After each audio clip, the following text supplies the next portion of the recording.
जय सुहते ओम प्रकाश राजभर जिंदाबाद जिंदाबाद अरविंद राजभर जिंदाबाद जिंदाबाद जिंदाबाद अरुण राजभर जिंदाबाद जिंदाबाद जिंदाबाद सुभाषपा पार्टी जिंदाबाद जिंदाबाद जिंदाबाद जय सुहते सुभाषपा के जागो जवानों अब कुछ करके दिखाना है। जय सुहते सुभाषपा के जागो जवानों अब कुछ करके दिखाना है। पीला झंडा पीला पगड़ी पीला झंडा लाल किला पर दिल्ली में लहराना है। पीला झंडा लाल किला पर दिल्ली में लहराना है। पीला झंडा लाल किला पर ए भैया तैयारी करी जा। दिल्ली में लहराना है।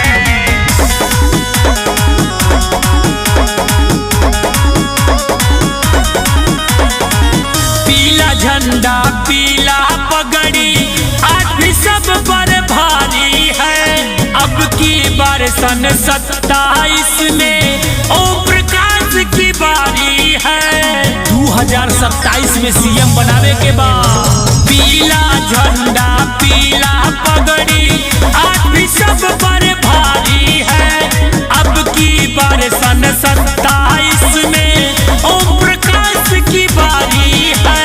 दुश्मन के बाजू की ताकत हम सबको आजमाना है। दुश्मन के बाजू की ताकत हम सबको आजमाना है। पीला झंडा पीला पगड़ी पीला झंडा लाल किला पर दिल्ली में लहराना है।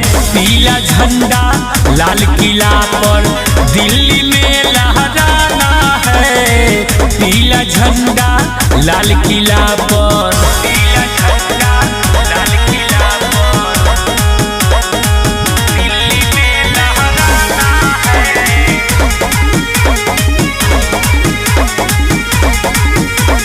घर घर जाके हम सबको अब छेड़ देना है क्रांति को।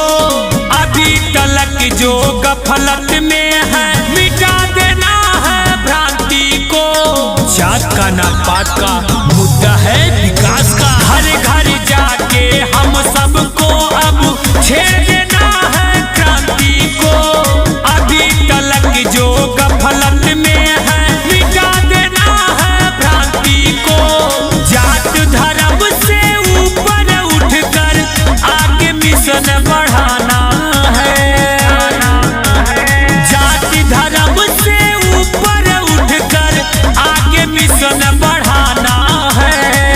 पीला झंडा पीला पगड़ी पीला झंडा लाल किला पर दिल्ली में लहराना है।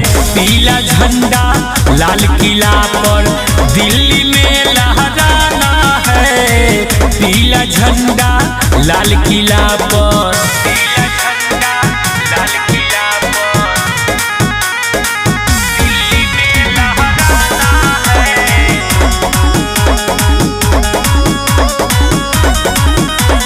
सबको हक अधिकार मिले यह ओपीजी का कहना है। पीला झंडा छड़ी निशान जन जन तक पहुंचाना है। ओम प्रकाश जी के साथ ही है भैया। सबको हक अधिकार मिले यह ओपीजी का कहना है। पीला झंडा छड़ी निशान जन जन तक पहुंचाना है। अनिल आरती का के कहते किसी से ना घबराना है। अनिल आरती का के कहते किसी से ना घबराना है। पीला झंडा पीला पगड़ी पीला झंडा लाल किला पर दिल्ली में लहराना है। पीला झंडा लाल किला पर दिल्ली में लहराना है। पीला झंडा लाल किला पर।